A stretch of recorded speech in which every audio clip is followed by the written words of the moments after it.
Olá, pessoal. Muito bom dia, boa tarde, boa noite, boa madrugada. Não sei que hora que você está assistindo esta gravação. Hoje nós vamos trabalhar um dos temas que está no nosso conteúdo, né? Aqui. Só relembrando que essa aula, pessoal, eu estou repondo uma aula com a turma aqui da UNAMA, em razão de eu não poder ter entrado com os senhores ontem, no dia 11 de novembro. Então, eu estou repondo essa aula com os senhores e nós vamos dar a fechada no conteúdo, né? Já se adiantar caminhando para fechar o conteúdo. Deixar claro que a única coisa que está faltando para a gente fechar o nosso conteúdo mesmo é a parte de culpabilidade, que nós vamos ver, e retornar um pouquinho, que nós também vamos retornar depois, para a gente fechar a parte relacionada à tipicidade, dentro do fato típico, e a parte relacionada ao estado de necessidade dentro da ilicitude. Mas, hoje eu queria iniciar, né, esse nosso encontro para a gente tratar sobre a culpabilidade, tá bom? Eu vou compartilhar a tela aqui com vocês, e eu gostaria que vocês acompanhassem junto com o material que foi encaminhado juntamente com esta gravação, tá bom? Para facilitar a sua vida, mas nós vamos montar aqui também o nosso caderno, perfeito? Vamos montar aqui o nosso caderno. Mais uma vez, eu agradeço a compreensão dos senhores. Eu gostaria muito de ter dado essa aula presencial, mas, para mim, ultimamente, dar aula em pé, falar muito tempo tem me cansado, principalmente diante das últimas atividades que eu tive nos dias anteriores, que sugaram muito a minha energia. Eu gostaria muito, realmente, peço mais uma vez desculpa aos alunos, tá? Ontem realmente foi um dia bastante pesado, então eu não consegui realmente estar com vocês, não conseguirei estar com vocês, né? Se você estiver assistindo essa aula ainda no dia 12 de novembro, presencialmente, então eu prefiro, assim, dar a certeza de que eu vou finalizar o conteúdo com vocês de forma bastante satisfatória. Mas nós teremos a oportunidade de nos conhecermos e ter nossa aula presencial. Tá bom, senhores? Sem mais delongas, vamos entrar aqui no tema de culpabilidade, tá? Culpabilidade.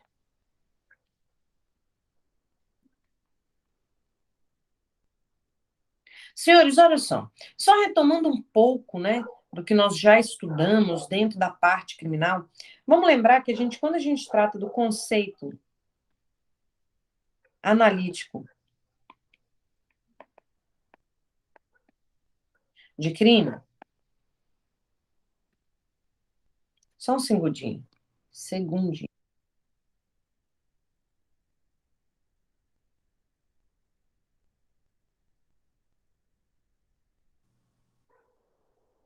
Olha lá. Quando nós tratamos o conceito analítico de crime, a gente está querendo saber de que o crime é formado, tá? E a gente viu lá que o crime é formado por fato típico, pela ilicitude,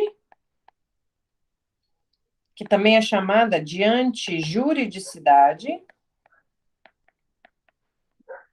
Essa parte vocês viram, né, com o notável mestre, ok? E a culpabilidade. Mas eu darei ainda uma pincelada a respeito de ilicitude com vocês aqui, tá? Olha só lembrando, né, que o fato típico nós estudamos o quê? A conduta, o resultado, o nexo causal e a tipicidade. Ok? Vou colocar aqui um asterisco na tipicidade, porque eu retornarei ainda rapidamente a respeito da tipicidade. Bom, na ilicitude, pessoal, ou na antijuridicidade, nós não estudamos o que é cada uma, né? Assim, o que é ilicitude, o que é antijuridicidade. Nós estudamos aquelas circunstâncias que afastam a ilicitude. Eu falo que é um fato típico, mas afasta a ilicitude, né? Então, aqui nós vamos ter o estado de necessidade, a legítima defesa, o estrito cumprimento do dever legal e o exercício regular de direito. Essas aqui são as causas legais, ou seja, aquilo que a lei estabelece como aquelas circunstâncias que afastam a ilicitude quando nós estivermos diante de uma ação que está relacionada a um fato típico, a uma conduta, teve resultado, teve nexo e tem tipicidade material, tem tipicidade formal, beleza? Mas nós vamos ter também causa supralegal, que é o consentimento do ofendido. Isso aqui é uma causa supralegal de exclusão da tipicidade, da ilicitude. Perdão, tá, senhores? Perdão. Então, olha só, pessoal, o que nós temos aqui, né? Vimos, né, um fato típico, vimos a ilicitude, e nós temos que estudar o que? A culpabilidade, tá, senhores? Não é um tema, né, um tema, assim, de grandes dificuldades, tá? Mas é um tema que requer um pouco a nossa atenção de forma bastante carinhosa. Essa que é a verdade. Gente, só de forma bastante seca, o que forma a imputabilidade? Não, perdão, a culpabilidade. Nós vamos trabalhar cada um deles. Primeiro, a imputabilidade. Perfeito? Aí nós vamos ter aqui a exigibilidade de conduta diversa, ok? E nós vamos ter aqui a potencial consciência da ilicitude. Perfeito? Então, a culpabilidade, o que nós vamos estudar dentro do conceito de culpabilidade, pessoal, é isso. A gente trabalha a imputabilidade, vamos trabalhar a exigibilidade de conduta diversa, vamos trabalhar a potencial consciência da ilicitude. Perfeito? Antes disso, deixa eu só retirar aqui para relembrar com vocês. Deixa eu ver se eu acho aqui. Quando nós estudamos conduta, tá, senhores? Deixa eu só achar aqui a tela. Para ver se está fácil aqui.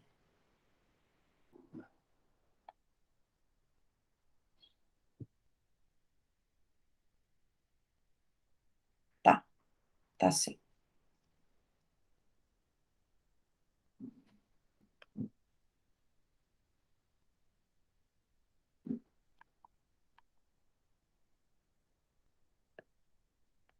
Olha só. Esse material também foi encaminhado aos senhores, tá? Também já está de posse dos senhores para os senhores acompanhar. Pessoal, vamos prestar atenção aqui numa coisa rapidamente. Quando nós estudamos, né, a conduta, e aqui está a conduta, vou mostrar aqui para vocês novamente, né? Olha aqui, quando nós estudamos a conduta, dentro aqui do fato típico, né, e estudamos o dolo, estudamos a culpa, enfim, nós falamos muito a respeito, né, das teorias da conduta, não é isso? Nós falamos, então, que nós tínhamos a teoria finalista, certo? A teoria finalista. Nós falamos aqui que nós tínhamos, dá uma olhada. Opa, aqui foi a última, né? Primeiro a teoria causalista, depois a teoria neocantista e, por fim, a teoria finalista, que é a teoria que nós adotamos. Professora, mas isso daí não é algo que a gente estudou lá dentro da culpabilidade? Sim, algo que nós estudamos dentro da culpabilidade, perdão, ato que nós estudamos dentro da conduta, lá no finalismo, né, lá no fato típico, mas que reverbera muito na culpabilidade. Por quê? Olha só para vocês terem uma ideia, pessoal. Quando nós tínhamos a teoria causalista, quem não assistiu essa aula, dos alunos da UNAMA, né, segundo semestre, volta lá nas primeiras aulas, porque nós detalhamos muito isso e foi muito interessante. Nós falamos que a teoria causalista, pessoal, de von Litz, Himberling, né, entendiam a conduta somente como um movimento corporal gerador de um resultado. Então, o que seria uma conduta para a gente caracterizar como crime? Qualquer movimento corporal que gerasse um resultado, conforme vocês estão vendo aqui, ó. Nós já falamos. Ou seja, aqui, para esta teoria, para a teoria causalista, não o fato da pessoa cometer uma ação, para ser caracterizado crime, pessoal, para ter um fato típico, para mim era indispensável a finalidade dela. Por quê? Porque a finalidade estava dentro da culpabilidade. Antigamente, pessoal, o que nós tínhamos dentro da culpabilidade para a teoria causalista era o estudo da culpabilidade e o dolo e a culpa, tá? Ou seja, a finalidade do agente, no momento de eu atribuir para ele, ao momento de eu falar para ele se era crime ou não, não era no momento em que ele cometeu a ação, mas no momento de eu avaliar a culpabilidade. Entendeu? Eu vou verificar, eu vou ver, a mão dele bateu em alguém ali e causou a morte? Sim, beleza. É um movimento corporal que gerou um resultado. Conduta, fato típico, entendeu? Agora eu vou analisar a culpabilidade. Dentro da culpabilidade, era que se fazia a análise do dolo e da culpa. Falava, não, pô, ele não teve dolo. Se não teve dolo, então não é culpável. É um fato típico, é ilícito, mas não é culpável. Gente, vocês acham que hoje, por exemplo, o que nós estudamos, eu preciso realmente chegar até a culpabilidade para saber que não teve finalidade da gente? Não, né? Eu já avalio no momento da ação dele. Se alguém vem, né, e sem pega, alguém segura a mão do outro, né, e vai dar uma facada em alguém, eu já vou verificar logo que vou dar nomes. O João segura a mão de José para que José dê uma facada na Maria. Pessoal, vocês acham que eu vou poder imputar a José o resultado da morte da Maria? Não, pessoal, porque ele não teve dolo. Só que para a teoria casalista eu analisava isso lá na culpabilidade, né? Com certeza, não é a teoria que nós utilizamos, foi bastante criticada, entendeu? Eu teria simplesmente um dolo psicológico, por quê? Porque era um dolo que a finalidade estava dentro dele, mas estava dentro lá da culpabilidade, né? Muito bem. Aí veio a teoria neocantista. Na teoria neocantista, pessoal, o dolo e a culpa deixam de ser simplesmente só a finalidade daquela conduta e passam a ser elementos da culpabilidade. Porque antes, lá no causalismo, ele não era elemento. Ele só era aquela avaliação de finalidade do agente ao praticar aquela conduta. E que só era avaliado lá no último substrato. E não no momento que ele praticou realmente, né? Porque quando a gente fala assim, poxa, um cara não agiu nem com dolo, nem com culpa, eu já digo logo que não teve conduta. Se não teve conduta, não teve fato típico. Só que para os causalistas, e agora para os neocantistas, eu tinha fato típico, eu tinha estude, o que eu não tinha era culpabilidade, tá? E aqui na culpabilidade, o dolo e a culpa passam a integrar, a ser elementos da culpabilidade. Também, pessoal, não é uma teoria aceita, teve várias críticas com relação a isso, tá? Porque nós tínhamos aqui, além de ter um dolo psicológico, nós vamos ter um dolo normativo também, tá? Olha aqui, não são elementos da culpabilidade, mas sim elementos autônomos desse substrato ao lado da imputabilidade e agora também a exigibilidade de conduta diversa. Como assim, Fabiana? Imagina uma seguinte situação em que um homem chega para o gerente de um banco e diz para ele o seguinte: olha, passa todo o dinheiro que tem aí no caixa para esse Pix aqui, porque senão eu vou matar a sua família. Aí o homem ri, né? E fala: não, minha família não dá, minha família tá viajando. Aí o cara pega o telefone e mostra para ele: tá vendo essa aqui? Pois é, ela não tá viajando. Nós interceptamos ela e ela está no nosso poder. Beleza. Pessoal, nesse momento, o gerente do banco vai lá, pega o dinheiro e faz um Pix. Senhores, ele teve uma conduta, olha aqui, conduta, teve, né?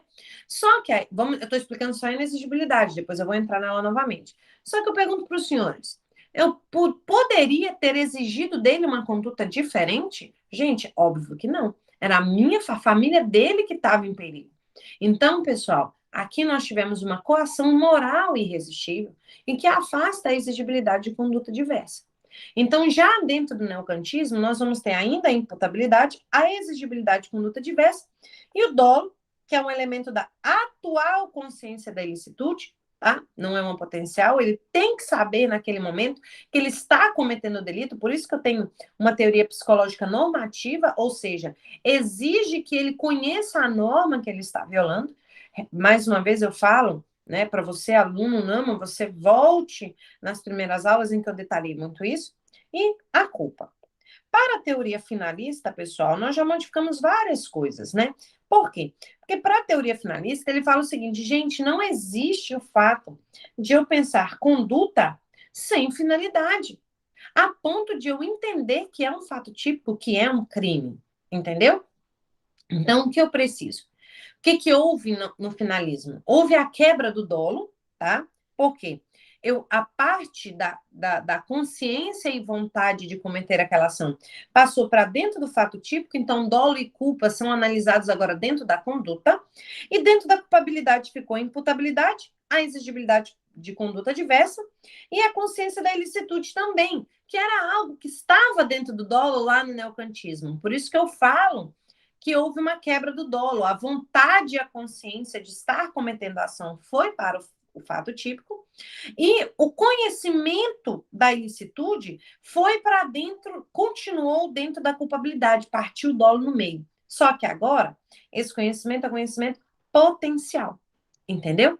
Então, a culpabilidade é trabalhada com isso. Você quer ver uma coisa? Por exemplo, imagine uma seguinte situação em que um você, eu acho que eu já até dei esse exemplo, é estudante de, de direito e vai produzir açúcar lá no sítio, né? A sua avó, no outro sítio, vai fazer a mesma coisa. Senhores, gente, é crime, não posso, é proibido, existe uma lei no Brasil que diz que você não pode simplesmente ir lá e fabricar o açúcar sem, sozinho, enfim, né? Muito bem. Para o estudante de direito, em regra, ele tem uma potencial consciência de que aquilo ali é ilícito, porque ele estuda direito, entendeu? Ele estuda as leis. Então, neste caso, você cometeu um fato típico, um fato que é ilícito, e eu não afasto a sua culpabilidade porque você tem uma potencial consciência da licitude. Agora, para sua avó, não. Para sua avó, imagina que ela é uma pessoa que ela mora no sítio há muitos anos, que ela não vem na cidade, que ela é analfabeta, que ela não tem conhecimento nenhum. Eu falo, poxa, ela não tem uma potencial consciência de que aquilo é lícito. Então, eu afasto sim a culpabilidade, porque para ter culpabilidade, eu preciso que haja sim naquele agente uma possibilidade, uma potencial consciência de que o fato que ele está cometendo é ilícito. Perfeito, senhores? Explicado essa primeira parte, para a gente entender, né, as teorias, vamos voltar aqui para o nosso caderno, onde nós vamos trabalhar, senhores, a cada elemento da culpabilidade. Vamos trabalhar a imputabilidade, vamos trabalhar de forma detalhada a exigibilidade de conduta diversa e vamos trabalhar de forma detalhada a potencial consciência da ilicitude. Então, vou colocar aqui para vocês elementos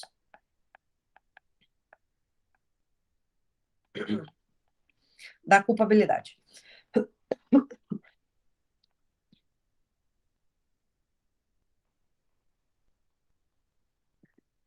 Elementos da culpabilidade. Vamos lá? Olha só, pessoal. Nós já vimos que os elementos da culpabilidade, vou colocar aqui novamente, eu tenho a imputabilidade, nós vamos trabalhar. Imputabilidade. Nós temos a exigibilidade.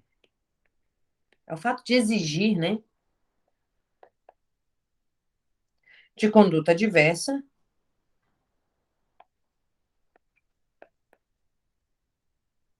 né? E nós temos aqui a potencial, não é mais atual, tá? Consciência da ilicitude. Vamos começar aqui o nosso estudo, então, com a imputabilidade.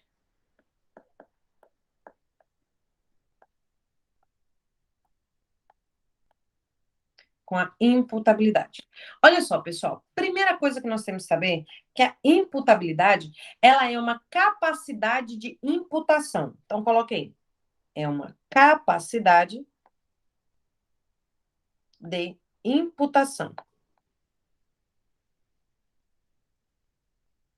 certo? Ou seja, é a possibilidade que eu vou ter, pessoal, de vir a atribuir a alguém a responsabilidade pela prática de um ato ilícito, entendeu? Como que eu vou... Eu posso imputar a uma criança, a criança pega, por exemplo, ali uma pedra e ela joga num carro propositalmente. Eu vou poder imputar para ela o crime de dano? Não, entendeu? Então, pessoal, a imputabilidade é aquela possibilidade que eu vou ter de legalmente imputar a alguém a prática de um determinado delito, tá, pessoal?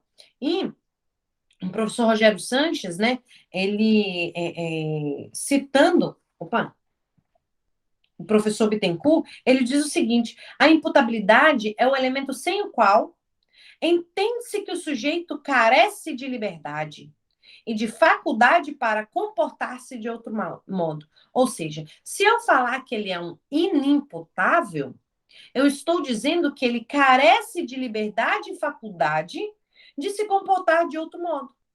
Entendeu? Por exemplo, o menor, biologicamente, né? Ele é entendido como inimputável. Mas aquela pessoa, pessoal, que ela não tem aquela rigidez psíquica, né, perceptível, que permite para ela ter uma consciência dos atos que ela está cometendo, do caráter ilícito do fato, também é alguém que carece de liberdade e faculdade para entender o seu ato ilícito, tá? Então, olha só, quais são os elementos que devem fazer parte da imputabilidade? O primeiro elemento que tem que fazer parte da imputabilidade é o elemento intelectivo, tá? É o elemento intelectivo.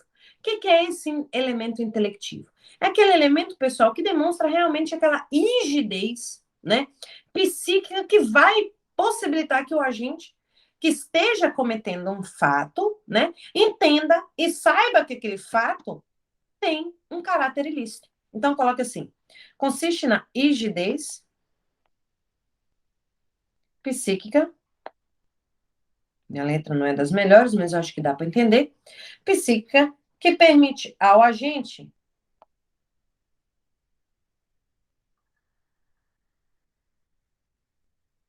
ter consciência do caráter ilícito do fato. Segundo, pessoal.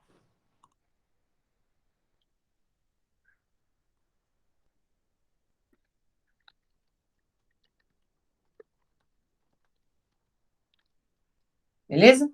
Então, olha só. Isso aqui é o primeiro elemento. É saber se a pessoa ela tinha possibilidade mesmo de entender o caráter ilícito do fato.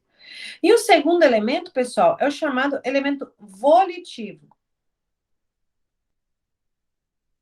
O elemento volitivo, pessoal, é aquele elemento que está relacionado à sua vontade. É saber se o agente ele está dominando a sua vontade. Entendeu? Se ele exerce um controle a respeito da sua própria vontade, a ponto dele entender o caráter ilícito do fato. Então, olha só, anote o seguinte: é quando a gente ele domina, é o domínio, então, da vontade.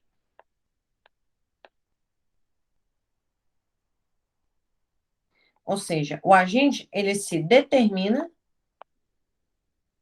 de acordo com seu entendimento.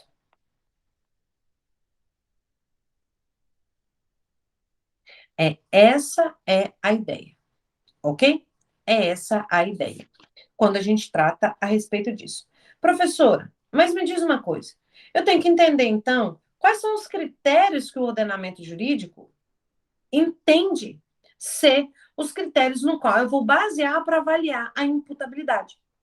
Pessoal, eu vou ter aqui o primeiro critério. Tá? Deixar esquematizado. Mas você está aí com o material em mãos. O critério biológico, você pode até acompanhar aí, que vai ficar melhor. Biológico, opa. Critério biológico. Eu vou ter o critério psicológico.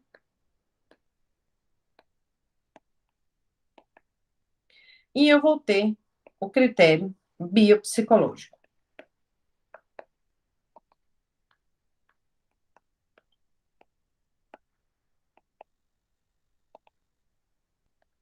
ok? Olha só, para eu entender quem é o inimputável, quando ele é inimputável, eu preciso primeiramente entender que o ordenamento jurídico, quando eu falo ordenamento jurídico, eu não estou falando código, eu estou falando doutrina, eu estou falando a jurisprudência, eu estou falando todo mundo. Entendeu? Por esses três critérios. Bom, ao avaliar, por exemplo, o critério biológico, ele está avaliando apenas um elemento, tá? Apenas o desenvolvimento mental. Então, aqui, pessoal, avaliando desenvolvimento. Não vou colocar, não, tá? Você está entendendo, está acompanhando. O desenvolvimento mental. Ao tratar do desenvolvimento mental, pessoal, ele simplesmente fala o seguinte: será que aquele agente que ele tem uma doença mental? Porque ele, se ele tiver uma doença mental, claramente nós vamos estar diante de alguém imputável por um critério biológico ou pelo caráter da idade. Entendeu?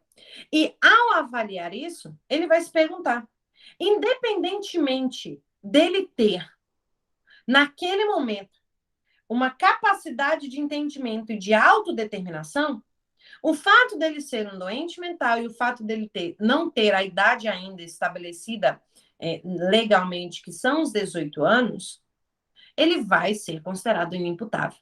É por isso, pessoal, nós utilizamos o critério biológico? Sim, temos, né, a possibilidade do critério biológico, né? Quando? Para os menores de idade.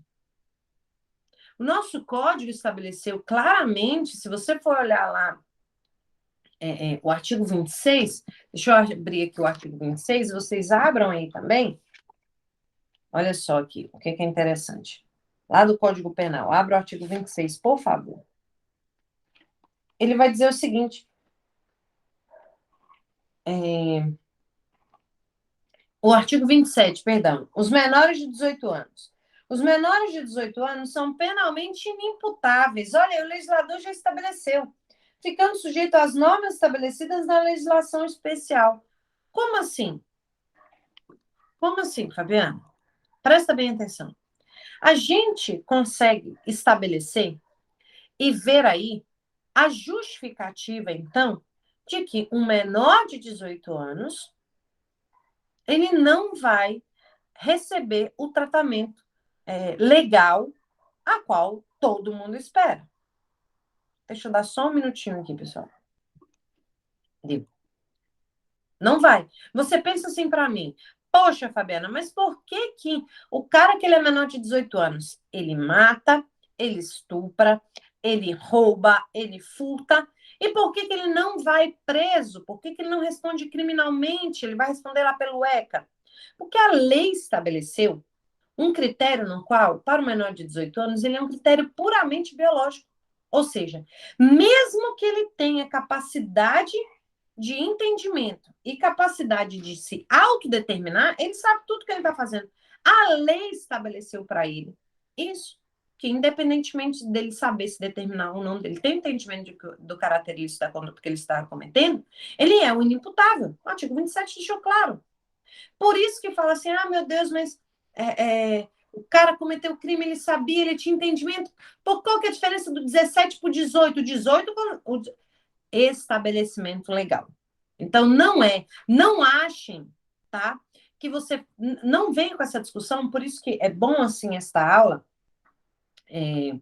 porque muita gente vem falar, eu não sei por que se escolher uma idade de 18 anos, já que o menino de 16, de 17 tem a mesma capacidade de entendimento.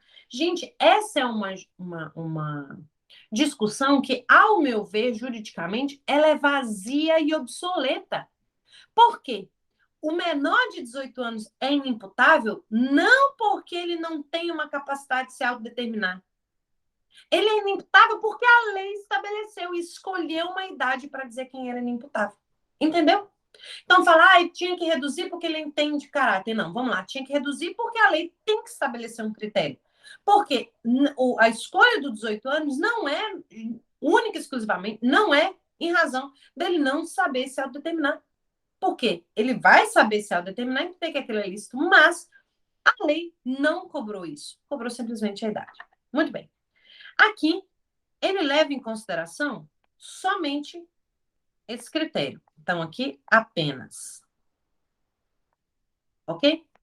No critério psicológico, ele vai levar em consideração somente uma coisa. Ele não vai levar em consideração a idade, ele não vai considerar nada. Ele vai falar o seguinte: pera lá, a pessoa tinha capacidade de se autodeterminar, de entender o característico da conduta? Beleza, então ela vai ser criminalizada. Então, para o critério psicológico, pessoal, se nós utilizássemos somente o critério psicológico, o menor de 18 anos seria imputável. Se, ao tempo da ação, nós víssemos a possibilidade dele se autodeterminar e a possibilidade dele entender o característico da conduta dele. Só que vem o critério biopsicológico. Para o critério biopsicológico, ele utiliza as duas funções. Ele vai considerar inimputável aquele que, em razão da sua condição mental, então vamos lá, o inimputável é a pessoa em razão da sua condição mental, ok? Ele era, ao tempo da conduta, inteiramente incapaz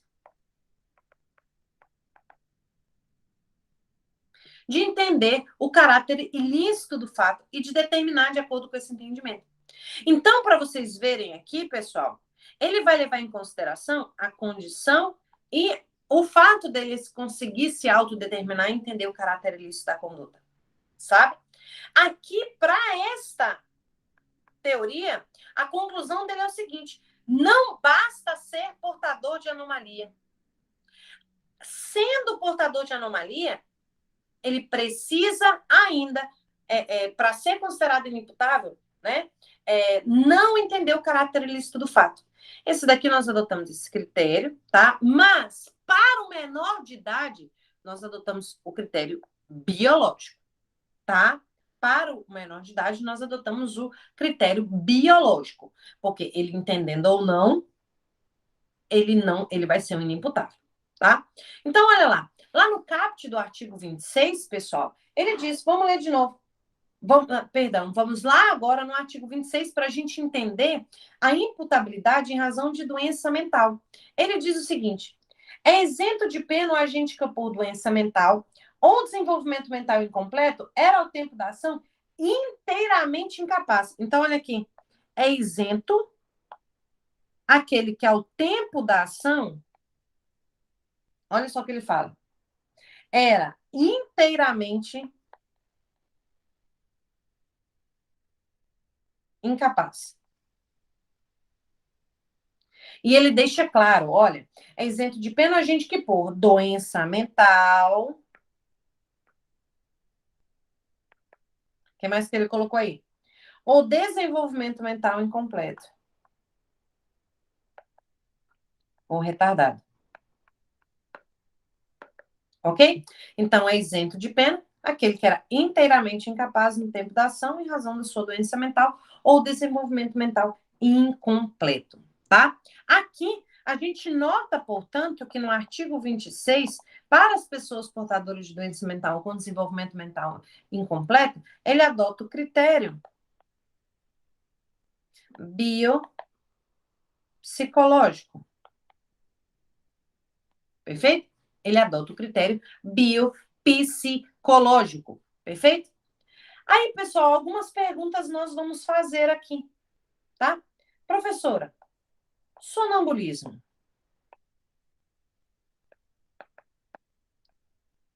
O sonambulismo é considerado como doença mental para fins de atribuição da imputabilidade? Pessoal, preste atenção aqui.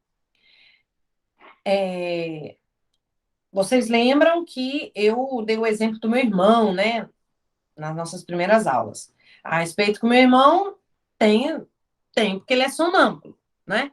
Se meu irmão sonâmbulo, sem querer, pega uma faca e dá uma facada em alguém, mata alguém, eu vou dizer que ele cometeu um fato típico, ilícito, mas que não é culpável por ser considerado uma doença mental?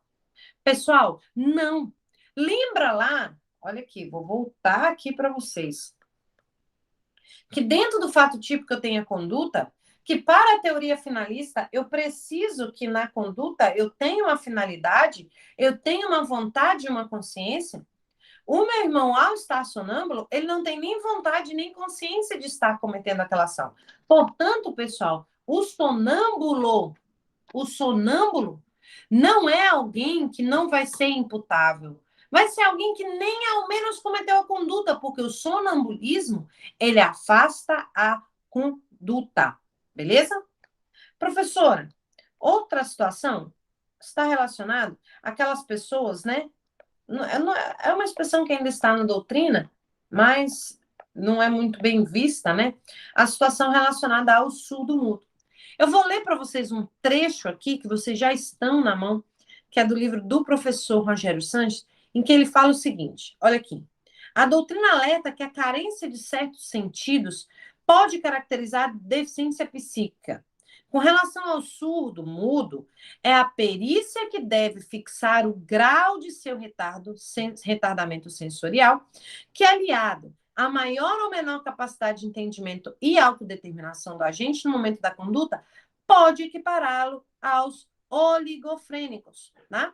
Então, presta bem atenção, pessoal. Aqui, nós vamos ter a situação em que a perícia que vai determinar se ele é imputável ou se ele vai ser um inimputável. Se verificar que ele é um inimputável, pessoal, nós podemos ter, inclusive, uma absolvição imprópria, né, para tratamento ambulatorial, enfim. Então, aqui vai depender. Agora, professora, e a inimputabilidade em razão da idade? Gente, olha só.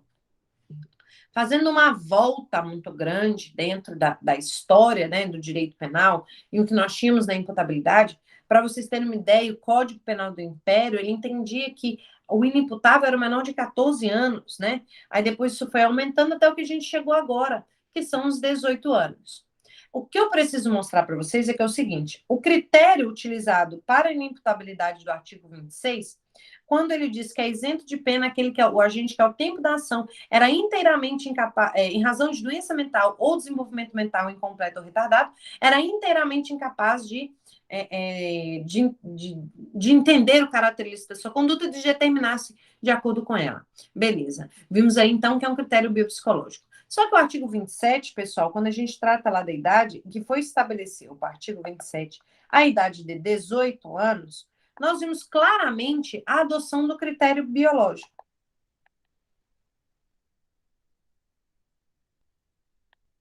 Por quê? Já falei para vocês que, independentemente da idade, independentemente do entendimento e da possibilidade de se entender o caráter da conduta, o menor de idade não sofrerá os rigores da lei penal, ok? Ele vai sofrer os rigores do Estatuto da Criança e do Adolescente, tá?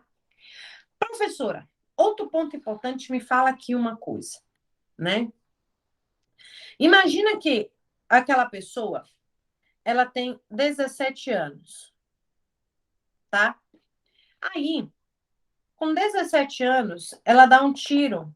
Vamos lá, o A tem 17 anos. Ele dá um tiro no B. Isso aqui vamos colocar que é no dia 20 de 10 de 2021. Não sei porque eu coloquei essa data, tá?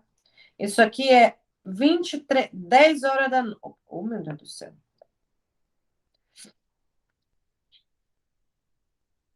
Isso aqui são 23 horas e 50 minutos, o horário do tiro. A pessoa morre no dia 21/11/2021, às 2 da manhã. Aqui, pessoal, é o dia do aniversário do cara que tem 17 anos. Ou seja, no momento da morte, ele completou 18 anos, tá? Nós vimos que o nosso Código Penal, ele adota para o tempo do crime, né, a teoria da atividade. Então, o crime ocorreu no momento em que houve ação ou omissão, embora o resultado tenha acontecido em momento posterior. Ou seja, aqui o crime foi cometido no momento que ele deu o tiro, que ele era menor de idade. Portanto, ele vai responder pelo Estatuto da Criança e do Adolescente. Agora, me fala aqui, eu te mostro. Opa, eu tô apagando tudo quando eu vou passando a mão aqui. Agora eu quero te mostrar um outro exemplo. Imagina que o crime que nós temos aqui, pessoal, é um crime de sequestro. E o crime de sequestro é um crime permanente. Vou esperar um pouco.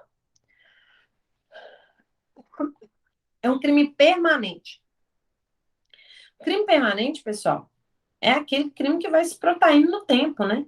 Enquanto ele estiver cometendo aquele crime, estando naquela situação, ele está no flagrante. Então, imagina que o sequestro aconteceu no dia 20 de 10 de 2021.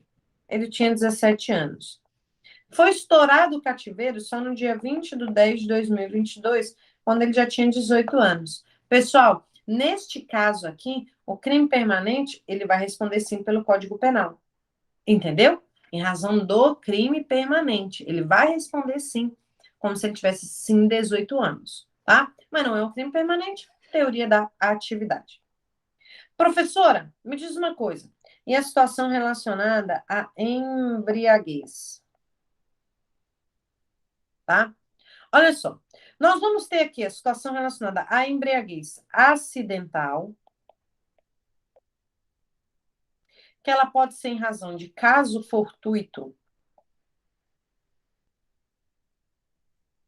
ou força maior,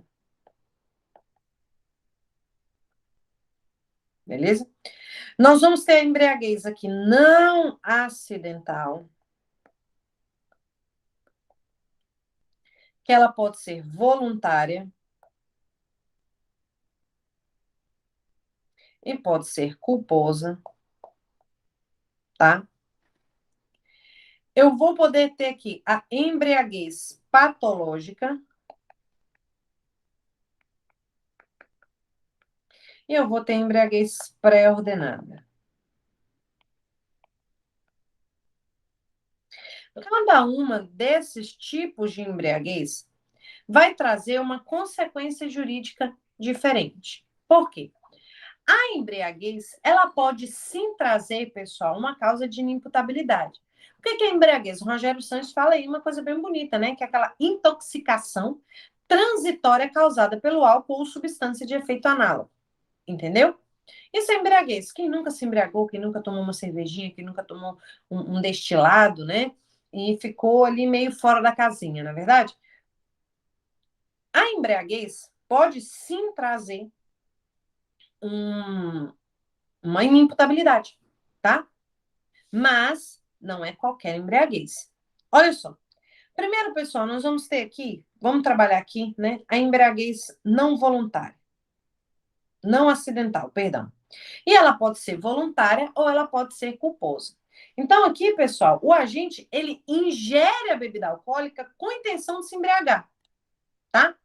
Quando que vai ser a embriaguez não voluntária culposa, pessoal? Quando ele ingere aquela bebida, só que por negligência ou imprudência, ele acaba se embriagando. Na verdade, aqui, pessoal, vamos lá, ele foi bebendo, mas não teve atenção e se embriagou. Parece uma coisa assim meio maluca de se acontecer mesmo, né? Aqui, pessoal, vai poder ser completa ou incompleta. Na completa, pessoal, tira qualquer possibilidade do agente ter capacidade de se entender, de ter autoentendimento da sua conduta. E na incompleta, não. Na incompleta, pessoal, ele até sabe, né? Ele vai ter sim, só vai ter diminuído a sua capacidade. Então, quando a gente olha a embriaguez não acidental, a gente tem que ir lá no artigo 28 do nosso Código Penal. Vamos lá no artigo 28. Ele diz o seguinte: não exclui a imputabilidade a paixão ou emoção. Ah, eu matei porque eu estava apaixonado, eu estava emocionado, foi aquela coisa em repente. Não exclui, tá? E ele colocou aqui a embriaguez voluntária ou culposa pelo álcool ou substância de efeitos análogos. Essa embriaguez do inciso 2 aqui é a embriaguez não acidental. Essa embriaguez aqui, ela não afasta a imputabilidade. Então, você já anote aí. A embriaguez. A embriaguez não acidental é a que está lá no artigo 28, parágrafo 2º, e ela não afasta, mesmo que ela seja completa ou incompleta. Ele vai responder normalmente. Agora, gente, a embriaguez acidental, essa aqui, eu tenho uma consequência jurídica diferente. Eu vou poder ter, né, uma embriaguez por caso fortuito ou força maior. No caso fortuito, pessoal, ele ignora o efeito inebriante da substância. Quer dizer, ele se bebe aquilo ali, né? Mas ele não sabe que aquilo ali vai lhe causar uma perda dos seus sentidos, vai causar, né? Não sabe que aquilo ali é uma substância que vai deixar ele doido. Essa que é a verdade. Então, uma embriaguez por causa fortuito. Entendeu? E a força maior é quando ele é obrigado a ingerir aquilo ali, gente, né? Alguém obriga ele a ingerir aquilo ali, ou ele cai, o pessoal fala, né? Cai dentro o exemplo é o cair dentro do barril, né? Do barril de vinho, e ele assim, vai se afogar, bebe aquilo ali, enfim, ficou doido. Essa é acidental, caso fortuita fosse maior, beleza? O que acontece aqui? Essa embriaguez acidental, você pode até colocar lá no seu código, vou até anotar aqui no meu código. É a embriaguez que está no parágrafo primeiro, a embriaguez acidental. Coloca lá no inciso 2, não acidental. Que é a que não vai modificar nada, ele vai se lascar do mesmo jeito. Mas na acidental, pessoal, ele vai dizer o seguinte, ó, isenta de pena, olha aqui, opa, vou puxar aqui. Isenta de pena, olha o que ele fala. O agente que por embriaguez completa, proveniente de caso fortuito ou força maior, né? No caso aqui de ser completa, tá? Era ao tempo da ação da omissão inteiramente incapaz de entender o caráter ilícito do fato. Se ela for completa, isenta. Aqui eu estou no parágrafo 1º do artigo 28. E se ela for incompleta, Fabi? Se ela for incompleta, eu vou olhar o que está no parágrafo 2º. No parágrafo 2º, ele diz: a pena pode ser reduzida de 1/3 a 2/3. Então, não isenta, reduz. Se o agente por embriaguez proveniente de caso fortuito ou força maior não possui ao tempo da ação da omissão a plena capacidade. Então, esse aqui, pessoal, isenta aquele que era inteiramente incapaz. E esse daqui reduz aquele que não era, olha lá, não era plenamente capaz. Essa é a ideia. Com relação à embriaguez acidental. Fabi, e embriaguez patológica? Pessoal, é aquela embriaguez doentia, né? É aquela anomalia psíquica, né? Aqui, neste caso, pessoal, nós vamos poder ter ou afastamento da imputabilidade ou a redução da pena nos moldes do que está lá no artigo 26. Agora, a pré-ordenada, gente, é aquela situação em que o agente ele vai ingerir bebida alcoólica para dar para ele coragem para ele cometer um delito. Entendeu? Neste caso aqui, ela não reduz, ela não diminui nada. O que ela faz, pessoal, é um agravamento. Ele vai se lascar por ter feito isso. Conforme eu tenho lá no artigo 61, inciso 2 do Código Penal. Ok? Então, fique com isso daí, para que vocês não se esqueçam com relação a embriaguez. Isso é muito importante, tá? Professora, me diz uma coisa, e essa história da emoção e da paixão? A emoção e a paixão, pessoal, elas não isentam de pena. Vou já colocar aqui, ó, a situação da emoção e a paixão. Nós já vimos que ela não isenta de pena. Só que, pessoal, o artigo 65, vai lá no artigo 65, inciso 3, a linha C, eu vou até abrir aqui para vocês, eu gosto de estar olhando também, né? Eu sou uma eterna estudante. Lá no artigo 65, ele fala que são circunstâncias que atenuam. Opa! Eu posso ter uma atenuante. Atenuante, pessoal, é aquela causa que vai diminuir a pena, mas sem um patamar específico, tá? É da cabeça do juiz, tá? Então, ele vai falar aqui, ter o agente cometido crime sobre várias coisas, né? O inciso 3. E um deles está a emoção e a paixão. Artigo 65, inciso 3, a linha C. Ele vai dizer que a emoção e a paixão, lá no artigo 26, 28 já fala logo, não isenta. Mas ela pode atenuar a pena. A atenuação da pena é algo sim que pode acontecer, tá, pessoal? Então, muito cuidado, que isso pode ser cobrado na sua prova. Emoção e paixão isenta de pena? Não. Mas pode ser uma atenuante? Pode, uma atenuante genérica, tá? Muito bem?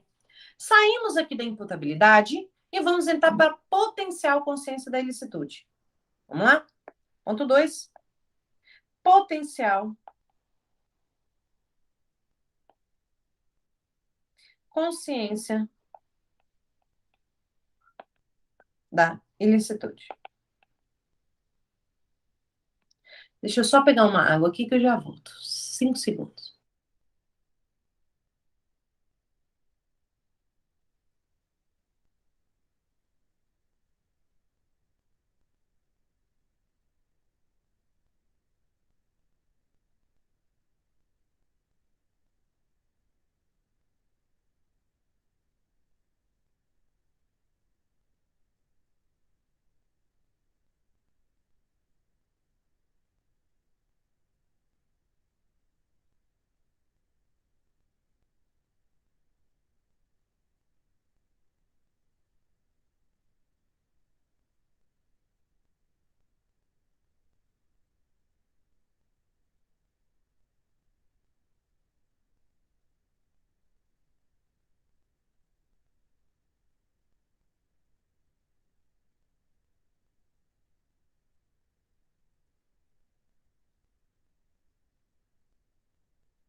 Pronto, só foi pegar uma aguinha rapidão.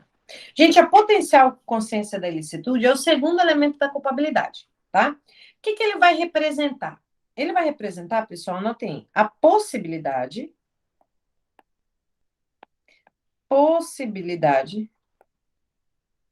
que tem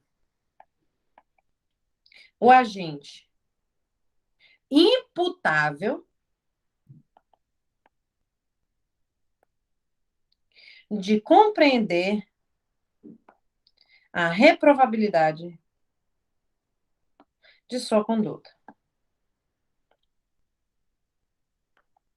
É aqui que vai entrar, pessoal, o chamado erro de proibição. Erro de proibição. Tá, pessoal? Aqui, gente, o que acontece? Vai lá no artigo 21, volta, a gente vai e volta nesse código, né? Mas é assim mesmo. Lá no artigo 21, ele diz o seguinte: o desconhecimento da lei é inexcusável. Ninguém pode falar assim, ah, não conheço a lei, tá? Não conheço a lei. O conhecimento da lei é inexcusável, tá certo? O erro sobre a licitude do fato, ou seja, você não saber que aquele fato é ilícito, se inevitável, então vamos lá, inevitável, ele isenta de pena. Se evitável, o que ele faz? Se evitável, ele reduz a pena de 1/6 a 1/3, tá? Precisamos saber isso. Agora, professora, o que é esse erro evitável ou inevitável, tá? Isso aqui quem vai me responder é o que está lá no parágrafo único. Olha o que está no parágrafo único do artigo 21. Considera-se evitável o erro se o agente atua ou se omite sem a consciência da ilicitude do fato, quando lhe era possível nas circunstâncias ter ou agir essa consciência. Então, pessoal, é importante que a gente tenha essa consciência com relação, porque a gente vai avaliar algumas coisas, né? Primeiro, o agente, eu posso ter a situação, né? Dá uma olhada no seu material que está aí com você já, que já foi encaminhado, né?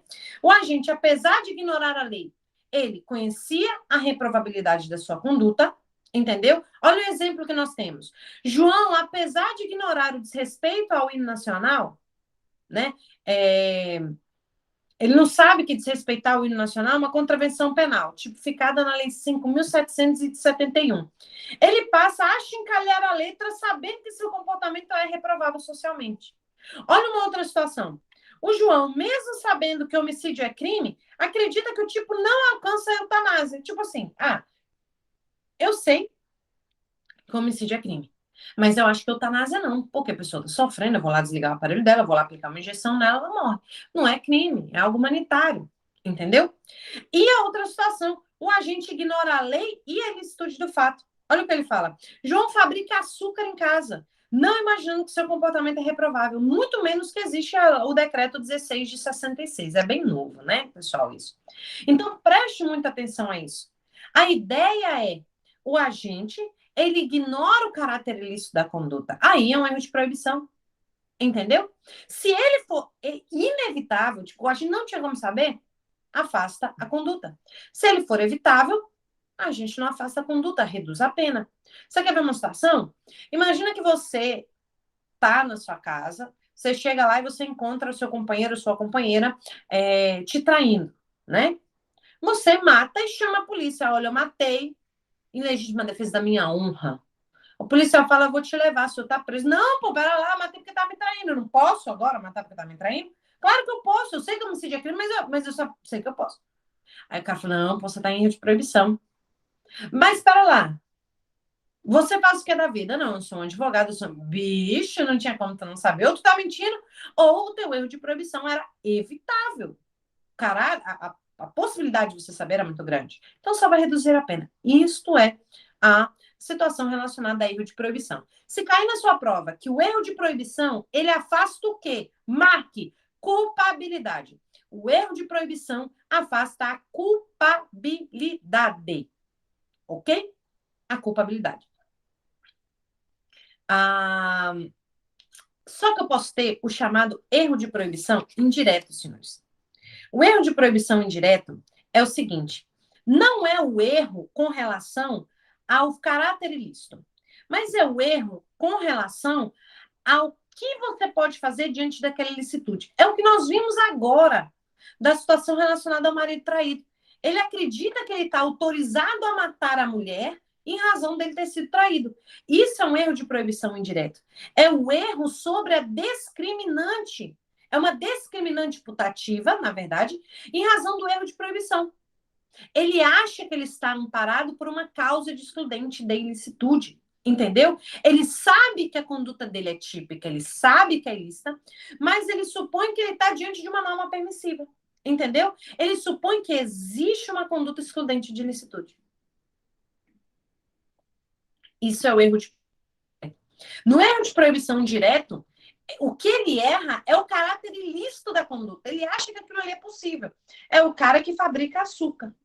O erro de proibição indireto é o erro quanto a discriminante. Anotem isso, porque isso é muito importante. Professora, se cair lá na minha prova, né? Com relação a erro de tipo. Porra, nós já estudamos erro de tipo. Erro de tipo, vou até anotar aqui, porque se cair na tua prova, você já sabe. O erro de proibição. O erro de proibição afasta a culpabilidade e o erro de tipo afasta o fato típico. Afasta a conduta. Cara, tem que ficar na sua memória isso. Perfeito? Então, nós já vimos a imputabilidade, já vimos a potencial consciência da ilicitude. Vamos aqui para o próximo, né? Que é a exigibilidade de conduta diversa.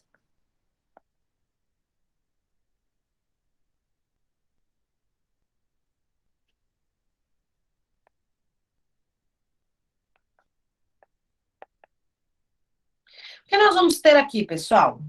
Aqui, na exigibilidade de conduta diversa, eu tenho que entender que não basta para eu atribuir para ele uma conduta, atribuir para ele um grau de culpabilidade, que ele seja imputável, e não basta também que ele tenha a possibilidade de conhecer o caráter ilícito da conduta. Eu preciso que, sendo imputável, entenda o caráter ilícito da conduta, ele também seja exigido dele que ele tenha uma conduta diferente do que ele tomou. Entendeu? Por exemplo, Imagina que um aluno ficou muito aborrecido porque eu não consegui dar aula ontem e está muito aborrecido porque eu estou tendo que dar essa aula reposta gravada.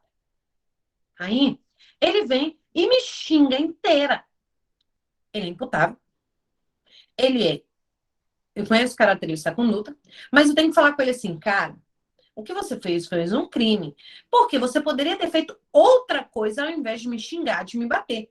Exigimos de você uma conduta diversa. Agora, se eu não pudesse exigir uma conduta diferente de você, aí eu não posso atribuir para ele aquela conduta.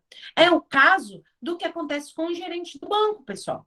O gerente do banco, quando ele entra no banco e ele, e uma pessoa chega lá ameaçando a sua família, e diz para ele, se você não fizer, nós vamos lhe matar, ou vamos matar a sua família, e ele entrega, você pode exigir dele uma conduta diferente, tipo assim, cara, era obviamente você tinha que proteger o patrimônio do banco e deixar sua família em segundo plano. Óbvio que não. Neste caso, nós temos nele uma inexigibilidade de conduta diversa. Se eu puder, ou seja, eu não posso exigir dele uma conduta diferente da que ele tomou. Dentro dessas situações, pessoal, nós vamos ter as chamadas coações, vamos colocar aqui, coação irresistível. É o que nós explicamos. No caso, nós vamos ter a coação moral irresistível. A coação moral irresistível faz com que ele cometa uma conduta ilícita, mas que eu não posso exigir dele uma conduta diferente. Entendeu? Aqui eu vou ter uma ameaça, né? Uma promessa de mal injusto, enfim. Outra coisa, pessoal, que eu preciso ter é realmente a irresistibilidade da coação. Ele não tinha como resistir àquela coação realmente. Professora, se for uma coação física irresistível, vamos lembrar? A coação física irresistível está lá na conduta. Então, vou colocar aqui a coação irresistível, a moral afasta a culpabilidade e a coação física afasta o fato típico, a conduta. Beleza? Agora, outra situação, pessoal, que pode também estar relacionada à inexigibilidade de conduta diversa é a chamada obediência hierárquica.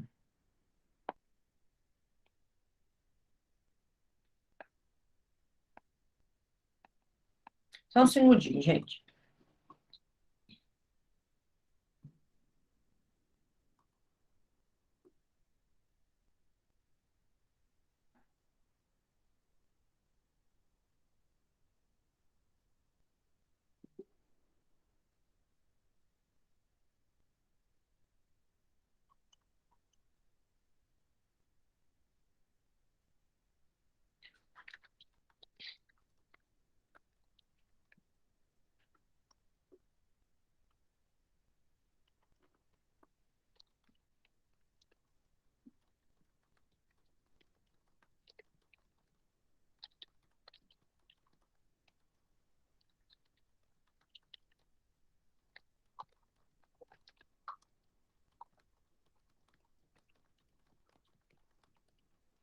Beleza?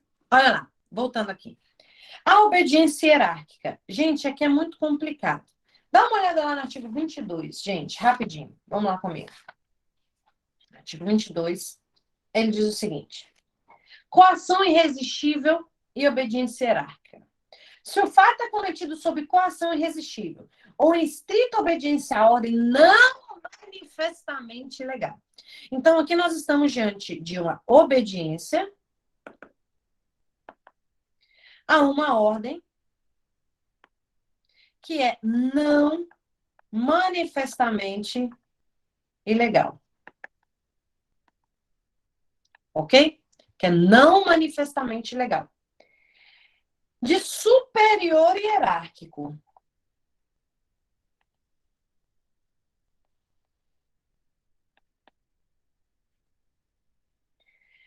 Só é punível o autor da coação ou da ordem. Você imagina o seguinte, né? Que você é um soldado, aí chega o seu superior hierárquico e fala assim: olha, vai lá na sala do fulano e entrega isso aqui para o fulano. tá? Entrega isso aqui pro fulano. Muito bem. Aí, ele fala o seguinte. Aí, entrega isso aqui. Isso daqui é algo legal. Só que o soldado não sabe. Entendeu? O soldado não sabe. Bom, nesse caso, o que ele está fazendo ali é um crime. Digamos que é um crime. O que esse soldado quer uma ordem, porque entregar um envelope para alguém não é algo que é ilegal. Não, não é. Entendeu? Não é. Mas, ele fala o seguinte, eu não sabia que isso era ilegal. Até porque a ordem não tinha um caráter manifestamente ilegal. Entendeu? Não tinha um caráter manifestamente ilegal. Bom, neste caso, quem vai responder pelo crime não vai ser a pessoa que cometeu a conduta, vai ser a pessoa que determinou que essa conduta fosse cometida. Entendeu? Que determinou que essa conduta fosse cometida. Tá certo? Isso é obediência hierárquica. O grande problema é quando essa ordem ela é manifestamente ilegal. Eu viro e falo o seguinte, olha, isso daqui é um objeto de crime, nós vamos aprontar com fulano, ele vai ser preso, ele vai não sei o quê. Vai lá e leva para ele isso aqui. Tu fica com medo porque você tem aquele temor em razão da hierarquia. E você mesmo assim faz. Você vai responder junto com ele, fatalmente. Entendeu? Para que eu afaste a culpabilidade, nós temos que estar diante de uma ordem que ela é claramente legal. Perdão, que ela não é claramente legal. Ó, não manifestamente legal. E essa ordem também, pessoal, não pode ser de um colega seu de turma, não pode ser de um colega seu de serviço. Essa ordem precisa ser de alguém que tem uma superioridade hierárquica de você. Neste caso, vai responder conforme o artigo 22. Então, quais são os requisitos, pessoal, da obediência hierárquica? Primeiro, a ordem tem que ser do superior hierárquico. Segundo, a ordem não seja manifestamente ou claramente legal, porque se ela for claramente legal, você vai falar, porra, não dá. Ok? E tem que ter uma estrita obediência da ordem. Você não pode fazer nada diferente daquilo, não pode exceder na execução, fazer algo diferente, tem que ser aquilo que está na ordem, tá? Dê uma olhada também aqui no que nós trazemos lá e leia de novo o que nós temos aqui no artigo 22, né? Olha o que ele fala. Se o fato é cometido sob coação irresistível ou estrita obediência à ordem não manifestamente legal do superior, só é punido o autor da coação. Agora, Fabiana, e se eu cometer um ato ilícito em estrito cumprimento do meu dever legal? Você quer ver aqui? Um estrito cumprimento do dever legal? O oficial de justiça. O oficial de justiça não entra na sua casa e pode levar bens à penhora quando o juiz determina? Pode levar bens à penhora porque o juiz determina. Entendeu? Pessoal, aqui, neste caso, não vai ser uma exclusão de culpabilidade. O oficial de justiça comete um fato ativo? Comete, ele pode estar furtando, ele pode estar se apropriando indebitamente, só que ele não vai responder por isso, porque o estrito cumprimento do dever legal é uma excludente de ilicitude, beleza? É uma excludente de ilicitude, tá? Então, pessoal, aqui, depois deem uma olhada, uma folheada em todo esse material que nós vimos, tá? Essa é a primeira parte da reposição da aula que eu vou fazer para vocês. Eu já vou, eu estou falando aqui, né, mas essa aula vai ser prontamente encaminhada, assistam, tá? Porque obviamente você está vendo isso que eu estou gravando, e logo mais eu encaminho a continuação dessa reposição para a gente realmente finalizar o nosso assunto. Quanto à culpabilidade, nós fechamos aqui. O que eu quero realmente, senhores, é que vocês leiam, releiam, leiam de novo, tudo relacionado à culpabilidade, a este material, para ficar bem claro, beleza? Essa é a nossa primeira parte da nossa reposição. Um prazer sempre inenarrável estar com vocês e poder dividir conhecimento com os senhores.